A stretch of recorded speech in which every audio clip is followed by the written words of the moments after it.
ప్రభు బల్ల అనేది ఒక బల్ల కాదు కానీ పరివర్తన స్థలం. ఏంటిదండి? పరివర్తన స్థలం అంటే మార్పు చెందే స్థలము, లేదంటే మార్చబడే స్థలము, లేదంటే మనస్సును, నీ హృదయాన్ని మార్చి పరివర్తన చెందే స్థలముగా ప్రభు బల్ల మన దగ్గర ఉండి ఉన్నదండి. ఆ బల్ల దగ్గరికి వచ్చినప్పుడు నువ్వు చేతులు వేస్తున్నప్పుడు ఆ యొక్క శరీరమును, రక్తమును మీరందరూ తీసుకొనిచున్నప్పుడు హృదయపూర్వకముగా, పరిపూర్ణముగా, పరిశుద్ధముగా తీసుకోవాలన్నదే దేవుడు ఈరోజు మనతో మాట్లాడుచున్నాడండి. హల్లెలూయా. మొదటిగా మొదటి కొరింథీయులకు రాసిన పత్రిక 11వ అధ్యాయము 26వ వచనమండి. మీరు ఈ రొట్టెను తిని ఈ పాత్రలోనిది త్రాగునప్పుడల్లా ప్రభువు వచ్చు వరకు ఆయన మరణమును ప్రచురించుదురు. ఆమేన్. హల్లెలూయా. ఈ వాక్యము ద్వారా పరిశుద్ధాత్మ దేవుడు మనందరితో మాట్లాడునుగాక. మనం చూసినట్లయితే ఇక్కడ పరివర్తన చెందే విధముగా దేవుడు మాట్లాడుతూ ఉన్నాడు. ఏమని అంటే, మీరు ఈ రొట్టెని తిని ఈ పాత్రలోనిది తాగునప్పుడల్లా ప్రభువు వచ్చు వరకు ఆయన మరణమును ప్రచురించుదురు.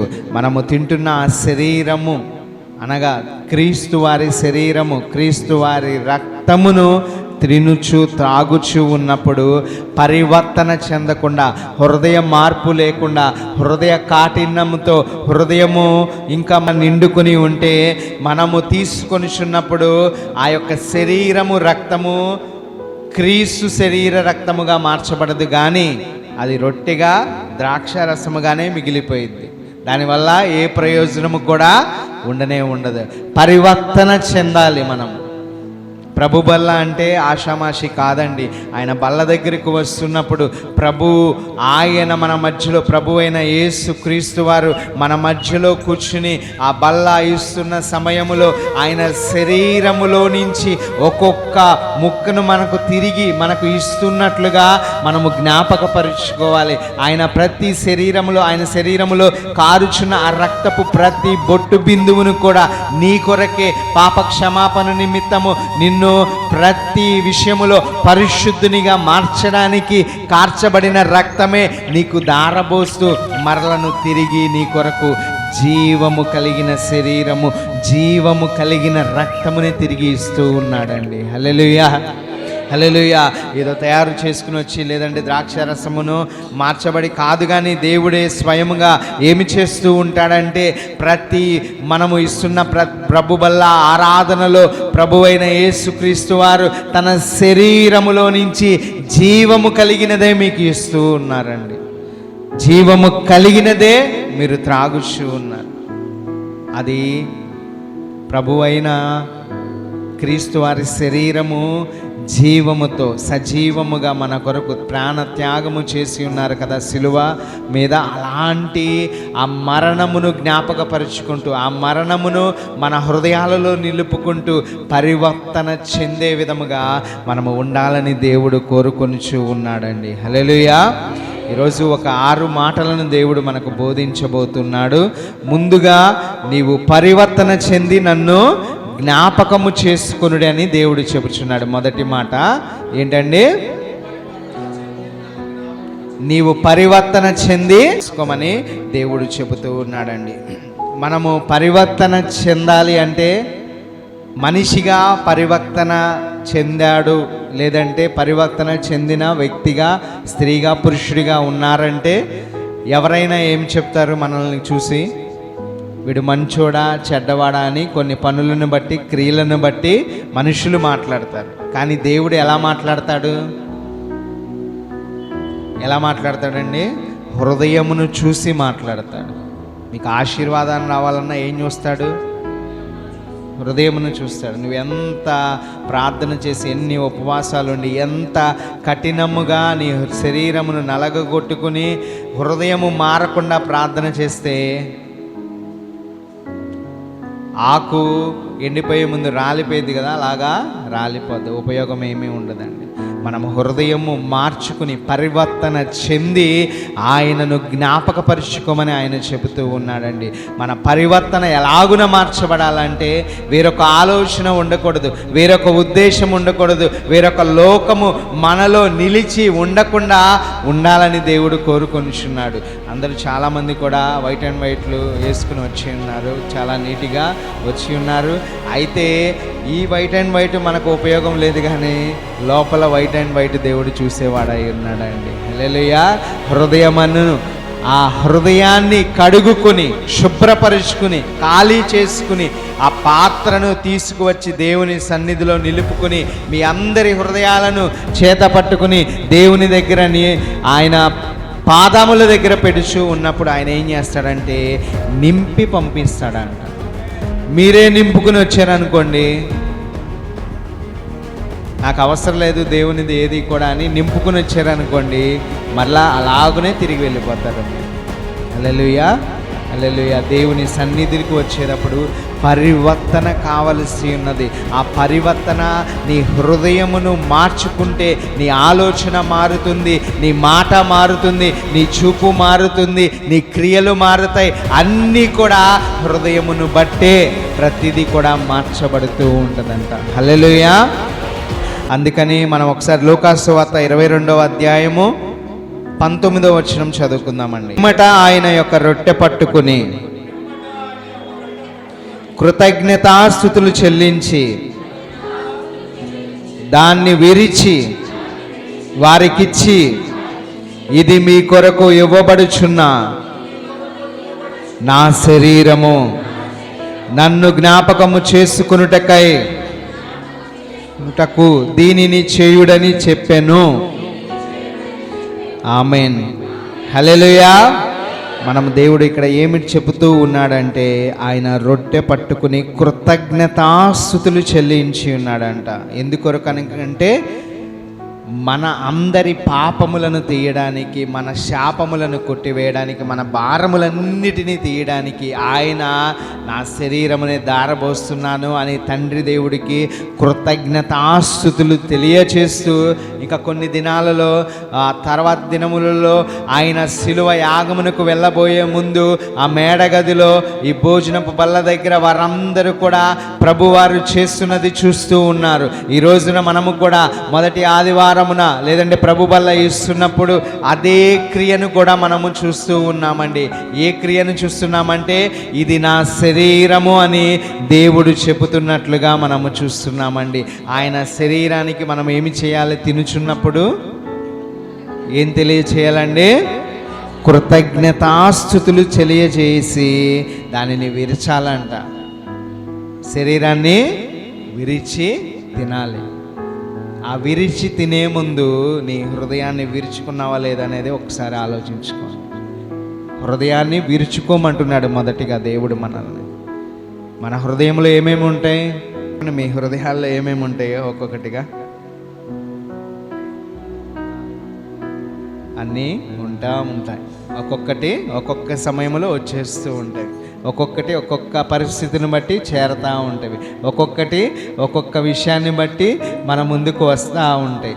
అన్నీ కూడా మన హృదయంలోనికి చేరుతూ మన శరీరాన్ని, ప్రాణమును, ఆత్మను నాశనము చేసే విధముగా ఉంటూ ఉండవండి.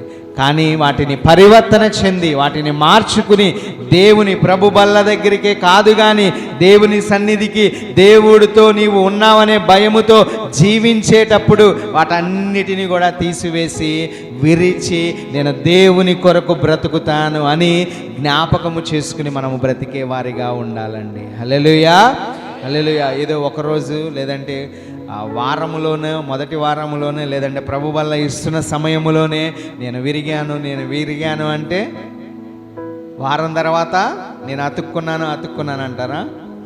కాదు కదా. విరిగిన హృదయం ఏమవ్వాలంటే ఆ హృదయము దేవుని కొరకు కనిపెట్టుకుని బ్రతికేదై ఉండాలి. ఆయనకు కృతజ్ఞతలు తెలిపేదిగా, ఆయనతో మాట్లాడేదిగా, ప్రార్థించేదిగా, ఆయన దగ్గర నుంచి పొందుకునేదిగా. నీవు ఎప్పటికప్పుడు కీర్తనకారుడు అన్నట్లు హృదయాన్ని పరిశీలించుకున్న విధముగా నీవు కూడా ప్రతి ఉదయమునే పరిశీలించుకునే విధముగా ఉండాలి. ఈరోజు నా హృదయం ఎలాగున్నది, నిన్న ఎలాగున్నది, మొన్న ఎలాగున్నది, అంతకుముందు ఎలాగున్నది, మార్పు ఏమైనా కలిగినదా, విరిగినదా, దేవుని కొరకు నిలబడేదిగా ఉన్నదా, లేదంటే నా కొరకు నేను బ్రతుకుతున్నానా అనేది పరిశీలన చేసుకునే వారిగా ఉండాలండి. అలాగున పరిశీలన చేసుకుని నీ హృదయము విరిగి దేవుని కొరకు కనిపెట్టుకున్నప్పుడు దేవుడు ఏమి చేస్తాడంటే పరిశుద్ధతతో నింపి మరలను తిరిగి హృదయాన్ని కడతాడండి. హల్లెలూయా, హల్లెలూయా. ఇది ఎక్కడా దొరకదు, ఏ షాపులో దొరకదు, ఏ మార్కెట్లో దొరకదు. కానీ పరిశుద్ధత హృదయమునకు దేవుని సన్నిధిలో, దేవుని చెంత మాత్రమే మనకు ఉచితముగా దొరికేదై ఉన్నదండి. హల్లెలూయా. అందుకని మనం ఏమి చేయాలంట, మన హృదయము, మన ప్రవర్తన మారిన తర్వాత ఆయన జ్ఞాపకపరుచుకుని కృతజ్ఞతలను తెలిపేవారిగా మనము ఉండాలంట. ఆయన శరీరమును రక్తమును తీసుకునిచున్నప్పుడు జ్ఞాపకము చేసుకున్నటకై దీనిని చేయుడు అని ఆయన చెబుతూ ఉన్నాడంట.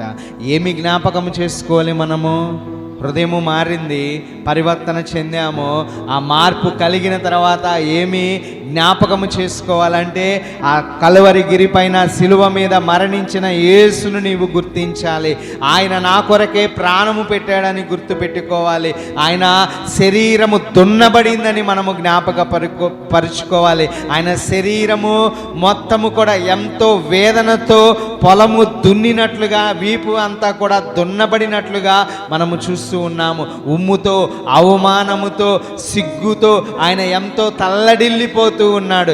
ఎవరి కొరకు అంటే మన కొరకే.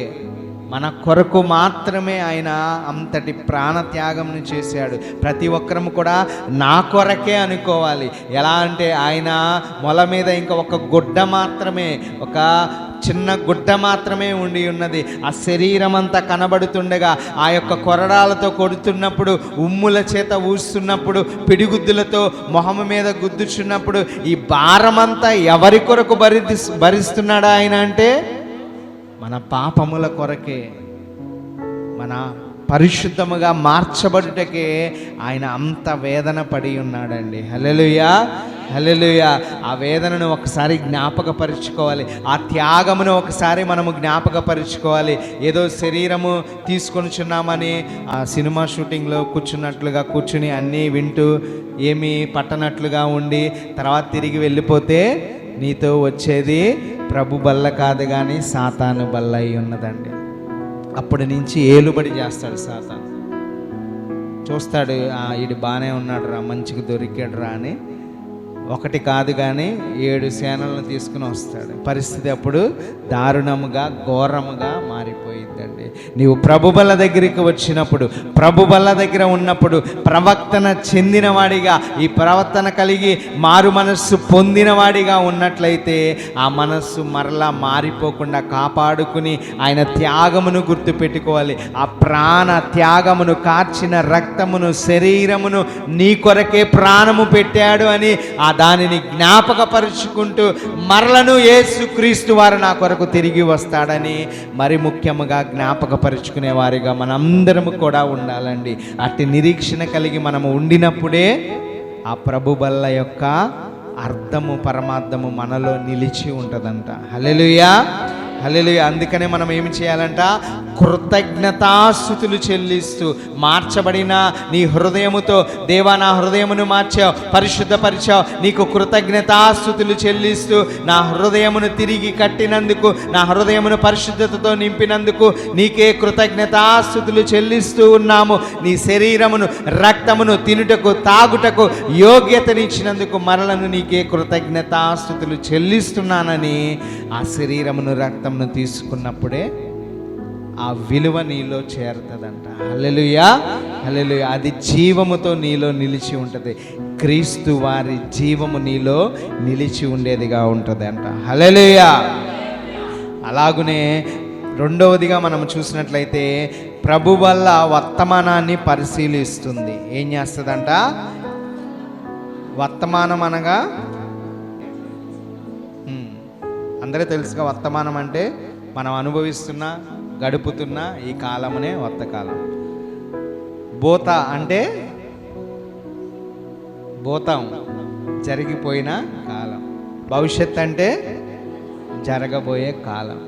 అన్నిటికీ మనకు ప్రభు బల్లతో లింక్ అయి ఉన్నది. హల్లెలూయా, హల్లెలూయా. భూతకాలంలో ఏం జరిగింది? ప్రభు మన కొరకు ప్రాణము పెట్టాడు. జ్ఞాపకపరుచుకోవాలి అందరము కూడా. వర్తమాన కాలంలో మనం ఏం చేస్తున్నాము? ప్రభు బల్లను తినుచు త్రాగుచు ఉన్నాం. భవిష్యత్తులో ఏం చేయబోతున్నాము?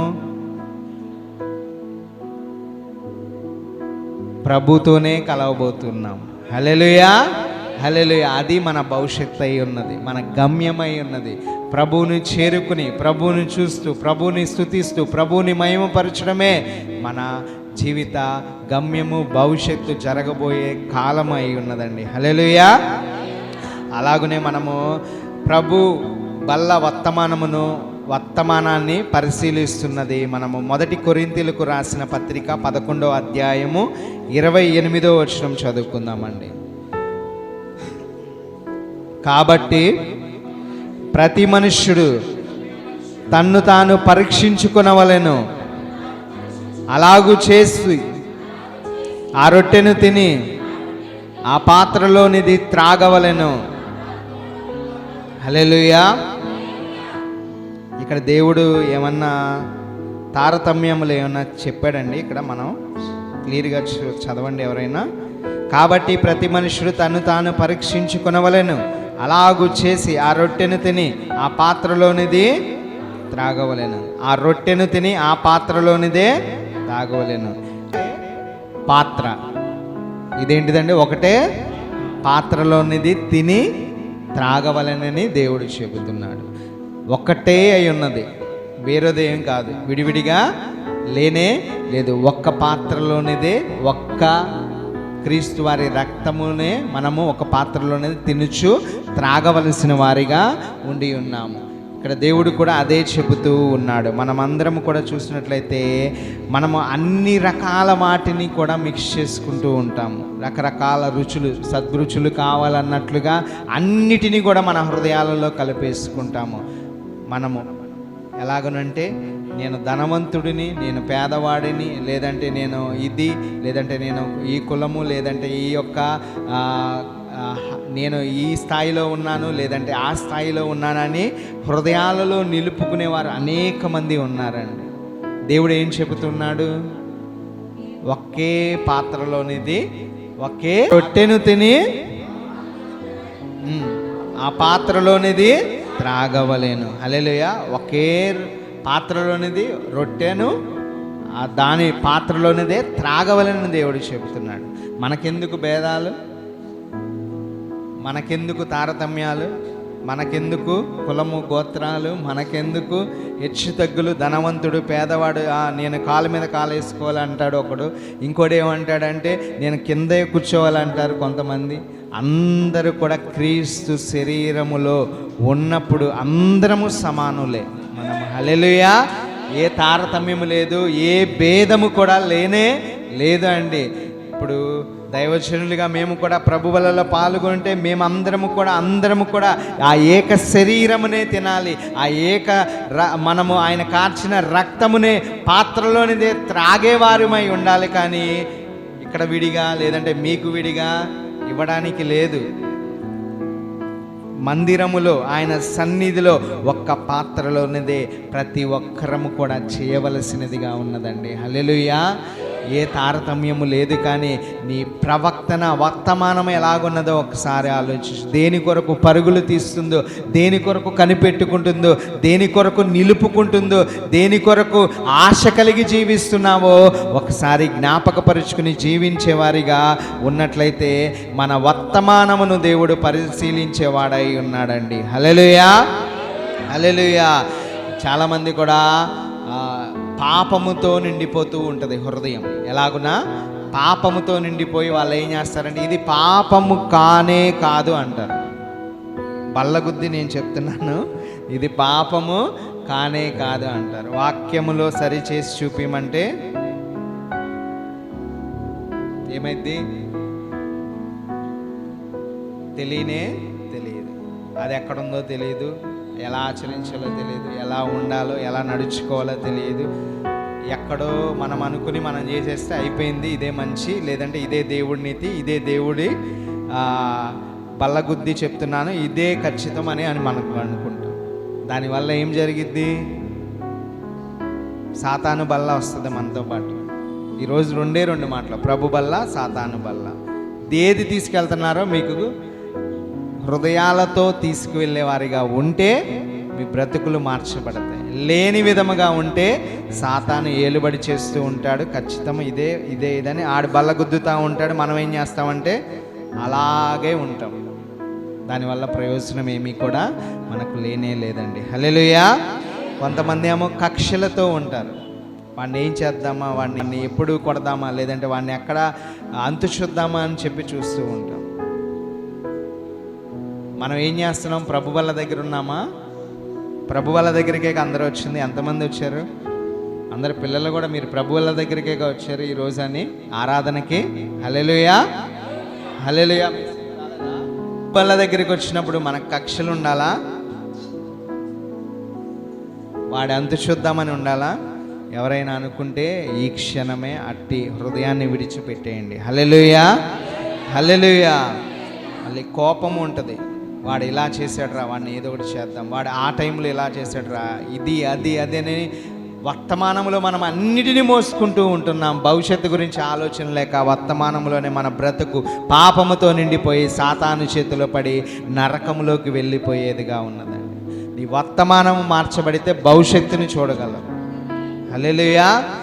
వర్తమానమునే మార్చుకోకుండా వర్తమానమే పాపములో ఉండి నీ బ్రతుకుతున్న జీవితమే కక్షలతో, పాపముతో, కృతంతాలతో, ఇంకా రకరకాలైన వాటితో నిండుకొని ఉన్నప్పుడు సాతానుగాడు భవిష్యత్తుకి అడ్డు కూడా వేసేస్తాడు. ఇంకా ఆ గోడను పడగొట్టాలంటే దేవుడు తప్ప మరి ఏది ఆధారం లేదండి. హల్లెలూయా, హల్లెలూయా. మన పురుషులు కానీ స్త్రీలు కానీ చాలామంది ఈ అడ్డుగోడల దగ్గర ఆగిపోతున్నారు. ఆ వర్తమానములో వస్తూ ఉన్నారు దేవుడి దగ్గరికి. ఇక్కడ గోడ సాతానుగాడు వేసినప్పుడు ఇక్కడ కిందకి వెళ్తే ఈ గోడ దాటితే పడిపోతాంలే అని ఇంకా వెనక్కి తిరిగి వెళ్ళిపోతున్నారు తప్ప, భూతంలోకి వెళ్ళిపోతున్నారు తప్ప ఈ వర్తమానంలో కూడా ఉండే వాళ్ళు చాలా తక్కువ మంది ఉన్నారు. దీన్ని దాటితే, ఈ సాతానుని పడగొడితే ఏం జరిగిద్దంటే, ఈ ఖాళీ ప్లేస్ ఉంది కదా, ఇక్కడ ఏమన్నా ఉందా? ఇక్కడ దాకా మన వర్తమానం ఉంది, ఇక్కడ మన భూతం ఉంది అనుకోండి. ఒకసారి మామూలుగా ఎగ్జాంపుల్ చెప్తున్నా. భూతం జరిగిపోయింది ఉంది, ఇదంతా జరిగిపోయింది. ఇప్పుడు మనం బ్రతికేదే ఇది, ఈ పోడియం. ఇక్కడ సాతాను అడ్డుగోడ వేసాడు. ఈ సాతాను అడ్డుగోడ వేసినప్పుడు దీనిని పడగొట్టగలిగిన వారు ఎవరండి? యేసు. మన బ్రతుకులలో, మన కుటుంబాలలో, మన పరిస్థితుల్లో అడ్డుగోడలుగా నిలిచిన్నప్పుడు ఇది దాటితే ఇంకేమైనా ఉన్నదా? ఏమీ లేదే అనుకుని వెనక్కి తిరిగి వచ్చేసి మరలను భూతములోనికి, అనగా పాతయే వెతుకుతూ ఆ పాపములోనే జీవించేవారు అనేక మంది మార్చబడుతున్నప్పుడు, ఒక్కసారి సాతాను గోడ పడగొట్టినప్పుడు ఇక్కడ నుంచి ఇక్కడికి దేవుని నామములో అడుగు పెడితే ఆయన హస్తము కింద నుంచి పైకి ఇలా లేపిద్దండి. హల్లెలూయా. ఇక్కడ ఇంకా ఈ తిన్నగా సమానముగా ఉండదు. ఆయన హస్తము వచ్చినప్పుడు నీవు ఆకాశము మధ్యలో ఆయన పక్షముగా నిలబడేవాడి అంటుంటాడు. హల్లెలూయా. మన వర్తమానాన్ని పరిశీలించుకోవాలి. భవిష్యత్తు ఉందిరా మనకి అని చెప్పేసి మనం హృదయాలతో మాట్లాడాలి, ఆత్మతో మాట్లాడాలి. మనము వర్తమానములో అన్నిటినీ వెతికి దేవుని విడిచిపెడితే ప్రయోజనం ఏమీ లేదండి. అన్నీ కోల్పోతాం. అన్నీ కోల్పోయి మరలను వెతకాలి నూతనముగా. దేవుడి దగ్గరికి పరుగులు తీయాలి. నీకు పరిగే అవసరం, నా హస్తమే నీ కింద ఉంది, నువ్వు నన్ను పిలువు, నేను వచ్చి లేపుతాను అంటున్నాడు దేవుడు. హల్లెలూయా, హల్లెలూయా. అలాగునే పశ్చాత్తాప హృదయము కలగాలి. అలాగునే అందరితో స్నేహముగా, ప్రేమపూర్వకముగా మనము బ్రతికే వారిగా ఉండాలని దేవుడు చెబుతూ ఉన్నాడు. అలాగునే మన వర్తమానంలో మనం అందరము కూడా ఏమి చేస్తాము? కొన్ని మాటలు చెప్తాను నేను స్పీడ్గా. మనం ఉదయాన్నే లేచిన తర్వాత చాలామంది కూడా చేసేది ఏమిటంటే ఏం చేస్తారు? మీరేం చేస్తారో చెప్పండి అమ్మా. నేను చాలామంది ఏం చేస్తారో చెప్తున్నా. రూతి గారు డౌట్గా నేను ప్రార్థన చేస్తాను ప్రార్థన అని చెప్తున్నారు. గట్టిగా చెప్పండి, హృదయపూర్వకంగా గట్టిగా దేవుని సన్నిధిలో మాట్లాడాలి మనం. హల్లెలూయా. సరే, పొద్దున్నే లేకగానే వాట్సాప్ లేదంటే ఇన్స్టాగ్రామ్, ట్విట్టర్లు, రకరకాల సోషల్ మీడియాలన్నీ ఓపెన్ చేసి స్టేటస్లు ఇవాళ ఏమొచ్చినాయిరా, లేదంటే మనం ఏం పెట్టాలరా అన్నీ మొత్తము పెడుతూ ఉంటాం. మన వర్తమానములో మనము పరిశీలించుకోవలసినది, నీ హృదయము విరిగినదా, నీ హృదయము తిరిగి దేవునితో కట్టబడుతున్నది అనేదే మనము పరిశీలించుకునే వారిగా ఉండాలండి. కొంతమంది ఏం చేస్తారంటే, అరే ఈరోజు మన బ్యాంక్ అకౌంట్లో డబ్బులు ఎంత ఉన్నాయిరా అని చెప్పేసి అకౌంట్ చెక్ చేసుకునే వాళ్ళు ఉన్నారు, చాలామంది ఉంటారు. ఎంత ఉంది మనకి ఈ రోజుకి డబ్బులు అని చెక్ చేసుకునే వాళ్ళు ఉన్నారు, చాలామంది ఉంటారు. అలాగనే చాలామంది కూడా పాపం అనారోగ్య సమస్యలను బట్టి ఉదయాన్నే లేచి బీపీ, షుగర్లు చూసుకునే వాళ్ళు కూడా ఉంటారు. లేరంటారా? ఉంటారు. వీరందరూ కూడా ఇవన్నీ పరిశీలించుకుంటారు. అన్నీ పక్కన పెట్టి ముందుగా దేవుణ్ణి, మన హృదయములో దేవుణ్ణి నిలుపుకున్నామనుకోండి, ఆయన పరిశీలిస్తాడు. ఏంటి? నీ పరిస్థితులన్నిటినీ కూడా ఆయన పరిశీలించి, బీపీయా, షుగరా, అనారోగ్యమా, హల్లెలూయా, ఇంకా మనకి ఏం కావాలండి? అంతకు మించి ఇంకేమన్నా కావాలా మనకి? ఆయన మన హృదయంలో నిలుపుకున్నాడు, ఆయన పరిశీలిస్తాడు. మన హృదయంతో మనం పరిశీలిస్తున్నప్పుడు ఇంకోడు మనల్ని పరిశీలిస్తాడు. ఎవడండి? మరి ఒక్కసారి ఆలోచించండి. ఈరోజు నుంచి ఎంతమంది హృదయాలలో క్రీస్తును నిలుపుకుని, క్రీస్తే నా పరిస్థితులను పరిశీలిస్తాడని నమ్మకముతో ఉన్నవారు చేయబెత్తండి. హల్లెలూయా. మీరందరినీ దేవుడు అలాగున మార్చి జీవితకాలం ఆయన చిత్తములో ఉంచునుగాక. హల్లెలూయా. పొద్దున్నే లేచి స్టాక్ మార్కెట్ ఎంత, ఈరోజు ఏది అయితే బాగుంటుందో అది అయితే బాగుంటుందా అని పేపర్లో, న్యూస్లో, యూట్యూబ్లో, లేదంటే నెట్లో నెఫ్ట్ ఎంత, ఈ ఎంత అని పరిశీలించే వాళ్ళు చాలామంది ఉంటారు. వాటి వల్ల మనకి ఏమన్నా ఉపయోగం అంటే డబ్బు వచ్చి పడిద్ది. డబ్బుతో మన భవిష్యత్తులో దేవుణ్ణి కలుసుకోలేమండి. హల్లెలూయా, హల్లెలూయా. అందుకనే మనము అన్నిటినీ విరిచి వర్తమానములో పరిశీలన చేసుకుని మన హృదయమును ఎక్కడికి రావాలి? ప్రభు బల్ల దగ్గరకు మనము రావాలండి. హల్లెలూయా. మూడవదిగా మనం చూసినట్లయితే ప్రభు బల్ల భవిష్యత్తును చూపిస్తుంది. మనం ఇందాక చదువుకున్నట్లుగా 1 కొరింథీయులు 11వ అధ్యాయము 26వ వచనములో మనము ఇందాక చదువుకున్న విధముగా అక్కడ చివరి మాటగా దేవుడు చెబుతూ ఉన్న మాట ఏమిటి అంటే, తిరిగి వచ్చు వరకు, అనగా మనము ప్రభువు వచ్చు వరకు ఆయన వస్తాడు అని మనకు చెప్పాడు. ఆ మాట అండర్లైన్ చేసుకోండి గట్టిగా. అదే మన భవిష్యత్తు, వేరేదేమి కాదు మన భవిష్యత్తు అండి. హల్లెలూయా. ప్రభువు వచ్చు వరకు కూడా మనము ఆయన రొట్టెను పాత్రలోనిది త్రాగవలసిన వారిగా మనము ఉండాలి. ఎప్పుడు దాకా అంటే వచ్చే వరకు. ఆయన వచ్చిన తర్వాత ఏం జరిగిద్ది? ఆయన ఒక గొప్ప మహావిందుని ఏర్పాటు చేస్తాడంట. ఆ విందులో పాల్గొన్న వారికే యుగయుగములు జీవించడానికి అర్హతను దేవుడు ఇస్తాడు.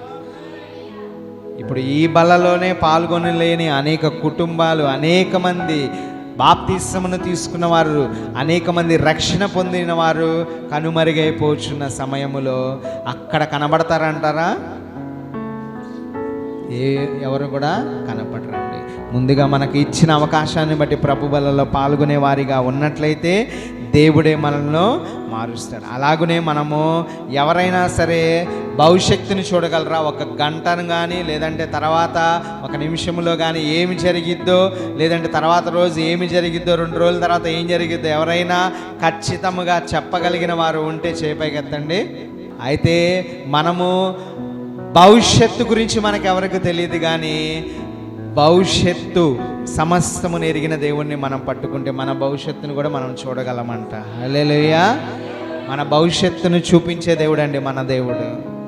చాలా బిడ్డలు, అనేక మంది స్త్రీలు భర్తల కోసం ఎంతో కన్నీరుతో, ఎంతో వేదనతో, ఎంతో బాధతో ఇంకా చనిపోదామని అనుకుంటున్న వారు దేవుడు చెబుతూ ఉన్నాడు. మరి ఒకసారి మిమ్మల్ని ప్రేమించి ఈ మాట చెబుతూ ఉన్నాడు. ఏమిటి అంటే, మీరు నన్ను పట్టుకోండి, నేను మీ భవిష్యత్తును మారుస్తానని దేవుడు చెబుతున్నాడండి. హల్లెలూయా. నిన్న కూడా నల్గొండ నుంచి ఒక సిస్టర్ ఫోన్ చేశారు, కూడా చేశారు. వారి భర్త తాగేసి వచ్చి కొడుతూ ఉంటున్నాడంట, ప్రతిరోజు కొడుతూ ఉంటున్నాడంట. అయితే నిన్న ఏం జరిగింది, నిన్న అంటే శుక్రవారం రాత్రి ఏం జరిగిందంటే, నైట్ బాగా తాగేసి వచ్చేసి పిల్లల్ని కొడుతున్నప్పుడు అడ్డుగా వెళితే కొడితే, ఇంకా ఏదో కర్రతో దేంతో తీసుకుని కొడితే తల ఇలా పగిలిపోయిందంట. ఇక్కడ ఆ సిస్టర్ది వేదనతో ఉండి ఆ రోజు మధ్యాహ్నం ఫోన్ చేసి, నిన్న మధ్యాహ్నం ఫోన్ చేసి మాట్లాడుతున్నారు. ఇలాగా మా భర్త గురించి ప్రేయర్ చేయండి అన్న, ఇలాగా యూట్యూబ్లో చూస్తాం, అంతకుముందు చేశారు, మాట్లాడారు, ప్రార్థన చేసాం, ఇప్పుడు మళ్ళా గొడవలు అవుతున్నాయి అని చెప్పి మళ్ళా గుర్తొచ్చి చేసి ఉన్నారు. మాట్లాడితే ప్రార్థన చేశాము, కంగారు పడొద్దని చెప్పాము, దేవుడు తోడుగా ఉంటాడని చెప్పాము. అయితే అలాంటి పురుషులు అనేక మంది ఉన్నారు. వారిని మార్చగలిగేది ఏంటిది? యేసయ్య మారుస్తాడు, వేరే వాళ్ళు ఎవ్వరు కూడా మార్చలేరు. మనము గొడవ పడినా, చనిపోదామన్నా, చచ్చిపోయినా కూడా మారు. మనం ఏం చేయాలి? యేసుని మనలో నిలుపుకుని, మన హృదయంలో నిలుపుకుని, అయ్యా నా పరిస్థితి ఇది, నా భర్త పరిస్థితి ఇది, నా కుటుంబ పరిస్థితి ఇది అని నీవు మొర్రపెట్టినప్పుడు ఆయన ఏం చేస్తాడంటే, పరిస్థితులను తారుమారు చేసి, అమ్మా నువ్వు హ్యాపీయేనా అని అడుగుతాడంట. హల్లెలూయా. అంత గొప్ప దేవుడు మన దేవుడు అండి. హల్లెలూయా. అందుకనే మనము భవిష్యత్తు దేవుడు త్వరలో రానై ఉన్నాడని ఆ భవిష్యత్తుని జ్ఞాపకపరుచుకుని మనం అందరం కూడా ఏమి చేయాలంట? ప్రభు బల్ల దగ్గరకు రావాల్సిన వారివై ఉన్నాము. హల్లెలూయా. అలాగనే మనం 4వదిగా చూసినట్లయితే, ప్రభు బల్ల వద్ద అందరూ కూడా సమానమే. ఇందడ మనం చెప్పుకున్న విధముగా కులము, ధనవంతుడు, పేదవాడు, పెద్దవాడు, చిన్నవాడు, లేదంటే ప్రాంతము, భాష, రంగు, రూపు, రుచి, ఇంకా మరి ఏదైనా అనుకోండి, అన్నీ కూడా సమానమే. మనం వేరే తేడా ఏమీ లేదు. నా కలర్ ఇది, లేదంటే నా రంగు ఇది, నా భాష ఇది, నేను నార్త్ నువ్వు సౌత్, ఇలాంటి ఈ భేదాలు ఏమీ కూడా లేదండి. ప్రపంచములో ఉన్న ప్రతి మనిషి గురించి భవిష్యత్తు, వర్తమానము, భూతకాలము మొత్తం అందరి గురించి కూడా దేవుడు ఒకసారి ప్రాణము పెట్టి ప్రాణత్యాగం చేసి ఉన్నాడండి. హల్లెలూయా. దానిని మనము జ్ఞాపకపరుచుకుని, మన భవిష్యత్తుని మార్చుకుని, మన ప్రవక్తన మార్చుకుని, అలాగనే మనము అందరము సమానులే అన్నప్పుడు ఆ క్రీస్తు ప్రేమ మనలో నుంచి వెళ్ళేదిగా ఉంటుందండి. హల్లెలూయా. అందుకనే మనము అందరము కూడా సమానులమై ఎక్కడికి రావాలి? ఎంతమంది వచ్చారు ఇవాళ సమానులై? హల్లెలూయా. ఎలాగున ఆ ప్రేమను ఇచ్చాడంటే, ఎఫెసీయులకు రాసిన పత్రిక 2వ అధ్యాయము 8వ వచనం ఒకసారి, మీరు విశ్వాసము ద్వారా కృప చేతనే రక్షించబడి ఉన్నారు, ఇది మీ వలన కలిగినది కాదు, దేవుని వరమే. హల్లెలూయా. మనమందరము కూడా సమానులే అని దేవుడు చెబుతూ ఉన్నాడు. మీరు విశ్వాసము ద్వారా కృప చేతనే ఏం చేయబడి ఉన్నారు? గట్టిగా చెప్పండి అందరూ కూడా. కృప చేతనే నేను రక్షించబడి ఉన్నాను అని చెప్పండి. ఇది మన వలన కలిగినది కానే కాదు, ఇది దేవుని ఉచితమైన కృప, ఆయన వరమై ఉన్నదంట. హల్లెలూయా. హల్లెలూయా. మరి మనకెందుకు భేదాలు? కొన్ని చర్చిల్లో కూడా ఎలాగోనే ఉంటాయి అంటే, ధనవంతులకి స్పెషల్గా సోఫాలు వేసి ముందు వరుసలో వారికి ఇచ్చే స్థానము ఇస్తూ ఉంటారు. మన అందరం సమానులే అన్నప్పుడు మరి పాస్టర్ గారు అలా చూడొచ్చండి? అలాంటి సంఘాలు మన విజయవాడలో ఉన్నాయి, మన దగ్గరలో కూడా చాలా ఉన్నాయి. హల్లెలూయా.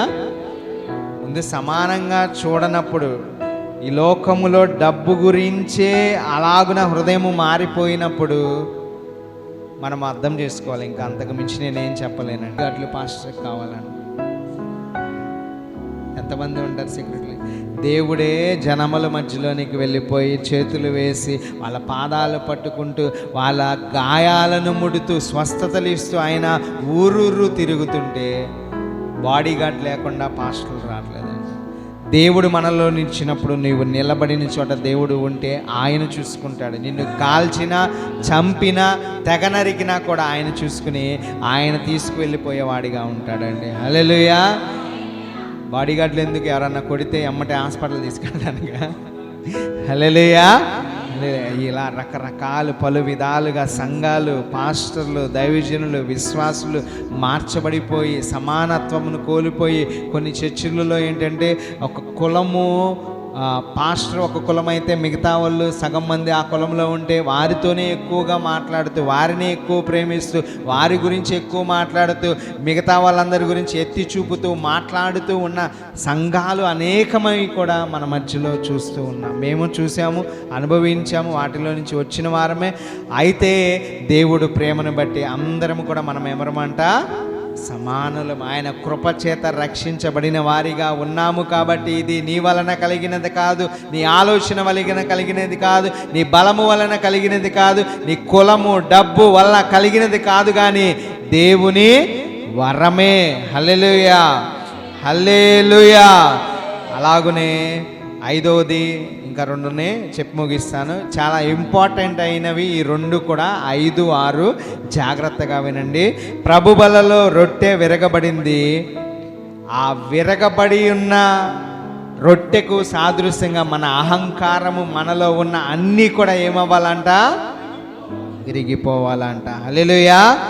అందుకని దేవుడు చెబుతూ ఉన్నాడు, మనం ప్రభు అయిన యేసుక్రీస్తు శరీరమే విరగబడినప్పుడు, దున్నబడినప్పుడు, గాయపడినప్పుడు మనలో ఉన్న అసూయలు, కోపాలు, కక్షలు మరి అన్నీ కూడా ఏమవ్వాలి? మొక్కలైపోవాలి, తునాతునకలైపోయాయి. ఇంకా మొన్న పాస్టర్ గారు చెప్పారు కదా, ఆవిరి కాలిపోయిన తర్వాత బూడిద కనబడకుండా ఎలాగున మారిపోయిద్దో అలాగున మారిపోవాలి మన హృదయం. అప్పుడే ఖాళీ ఉన్న దానిని నీట్గా మనం పండగలకి, ఆటలకి బిందులు అవన్నీ తోముతారు స్త్రీలు, చింతపండు వేసి తోముతారు కదా, అలాగున శుభ్రపరిచి బాగా తలతలలా మెరిచేలాగా మన హృదయం అనే పాత్రను మార్చుకున్నప్పుడు కొత్తగా మనము నింపుకునేవారుగా ఉంటామండి. హల్లెలూయా. మన పండగలప్పుడు మొత్తం తోమేసి మళ్ళా పైన పెట్టేసే వారిగా మనం ఉండకూడదు. మన హృదయాలను కడిగినప్పుడు, శుభ్రపరుచుకున్నప్పుడు, పరిశుద్ధత వచ్చేంత వరకు కూడా నీవు నిలిచి ఉండేవారిగా ఉండాలంట. హల్లెలూయా. ఉట్టిగే విరిచేసుకుని హృదయాన్ని మనం అలాగునే ఉంటే ఉపయోగం ఏమైనా ఉందా? విరవబడినది మరలనేమవ్వాలి? క్రీస్తుతో అతకబడాలి. విరగబడినది మరలను తిరిగి, అర్థమవుతుందా? హల్లెలూయా, హల్లెలూయా. క్రీస్తుతో అతకబడినప్పుడే మనము క్రీస్తులో ఉన్నవారిగా ఉంటాము. హల్లెలూయా. మనము 6వదిగా చూసినట్లయితే ప్రభు బలలో పాత్ర నిండి ఉన్నది. ప్రభు బల ఇందట మనం చెప్పుకున్నాం కదా, ఎంతమంది వస్తే అంతమందికి ఇవ్వబడిద్దా లేదా? యేసయ్య కూడా కొండ మీద ఏం చేసి ఉన్నాడు? ఎంతమందికి? ఓన్లీ పురుషుల గురించి అక్కడ లెక్క చెప్పి ఉన్నారు. ఇంకా స్త్రీలు, పిల్లలు కలుపుకుంటే స్త్రీలే ఎక్కువ మంది ఉన్నారు కదా. 5,000 అంటే 10,000 మంది ఉంటారు ఆ స్త్రీలు అక్కడప్పుడు. ఎంతమంది ఉన్నా దేవుడు చేయగలిగిన వాడై ఉన్నాడండి. హల్లెలూయా. ఆయన పాత్రలో అంతగా నింపుచున్నప్పుడు మరి నీ జీవితంలో క్రీస్తును నింపుకున్నావా లేనా అనేది ఒక్కసారి ఆలోచించండి. క్రీస్తు లేకుండా ప్రభు బలకు రాకూడదు. వస్తే అనర్హులే.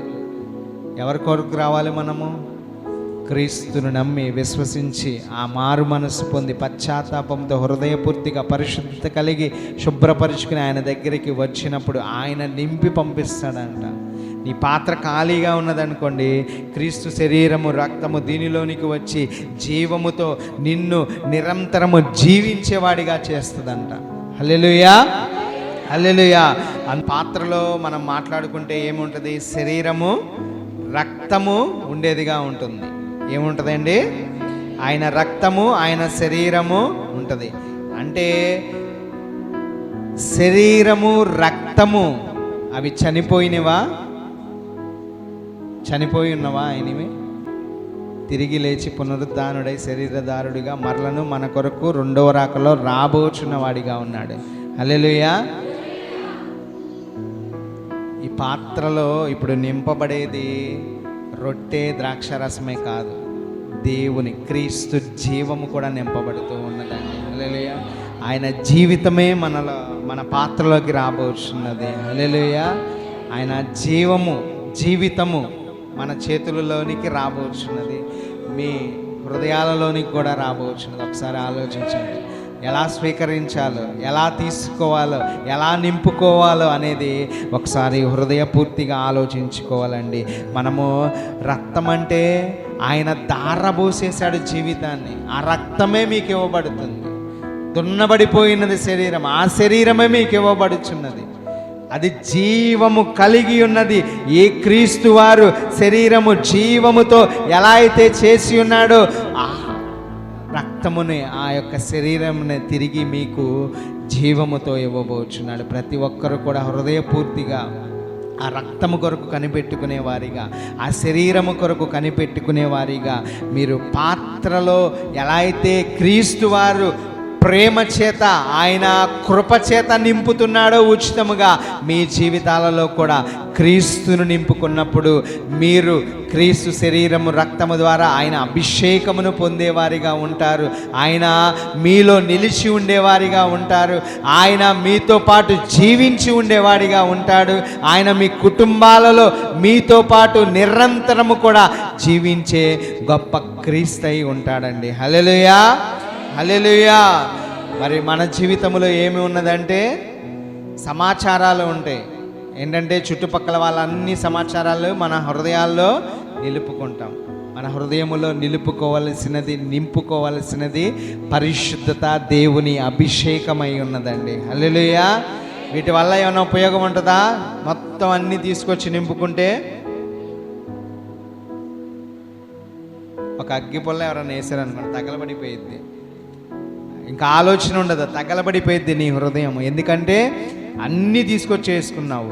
కానీ పరిశుద్ధత, దేవుడు నీలో నిలిచి ఉన్నప్పుడు ఏది వచ్చి నిన్ను కదిలించాలనుకున్నా, లేదంటే అసలు నీ వైపు చూడాలనుకున్నా, నీ ముందు నిలబడిన వాడు గొప్పవాడై ఉన్నాడండి. హల్లెలూయా. అందుకని మనం అన్నీ కూడా ఈ సోషల్ మీడియాలో వీటిల్లో కాదు కానీ ఎక్కువ గడిపేది మనము పరిశుద్ధాత్మతో ఎక్కువ గడిపిన వారిగా ఉన్నామనుకోండి, మన జీవితమే పరిశుద్ధతతో క్రీస్తుతో నింపబడిపోతూ ఉంటుందంట. హల్లెలూయా. హల్లెలూయా. అందుకనే ప్రార్థన విషయంలో, దేవుని విషయంలో, దేవుని సన్నిధి విషయంలో, వాక్యము విషయంలో, అలాగనే వాక్యము చదివే విషయంలో అన్నిటిలో భద్రత కలిగి జీవించేవాడిగా ఉన్నావంటే నీవు క్రీస్తు రాకను ప్రచురించేవాడిగా, క్రీస్తు కొరకు ఎదురు చూసేవాడిగా, భవిష్యత్తులో క్రీస్తుని కలుసుకునేవాడిగా ఉంటావంట. హల్లెలూయా. హల్లెలూయా. అందుకనే మనము ప్రభు బల్ల దగ్గరకు రావలసినప్పుడు చేయవలసిన పనులు ఒక్కోటిగా రాసుకున్న వాళ్ళు చెప్తారా ఎవరన్నా? మొదటి మాట, నీవు పరివర్తన చెంది నన్ను జ్ఞాపకపరుచుకోండి. రెండోది, ప్రభు వల్ల వర్తమానమును పరిశీలిస్తుంది. మూడోదిగా, ప్రభు వల్ల భవిష్యత్తును సూచిస్తుంది. నాలుగోదిగా, ప్రభు వల్ల వద్ద అందరూ సమానులే. ఐదోది, విరవబడింది మన అహంకారం కూడా విరగాలి. అహంకారం లాంటి అన్ని మనసులు కూడా విరిగిపోవాలని దేవుడు చెబుతూ ఉన్నాడండి. ఆరోదిగా, ప్రభు బలలో పాత్ర నిండింది, మన జీవితంలో కూడా ప్రభు నిండాలని దేవుడు కోరుకొని ఉన్నాడండి. హల్లెలూయా. ఈ దినమున ప్రభు అయిన క్రీస్తు వారే నీలో నిలుచునుగాక. అందరం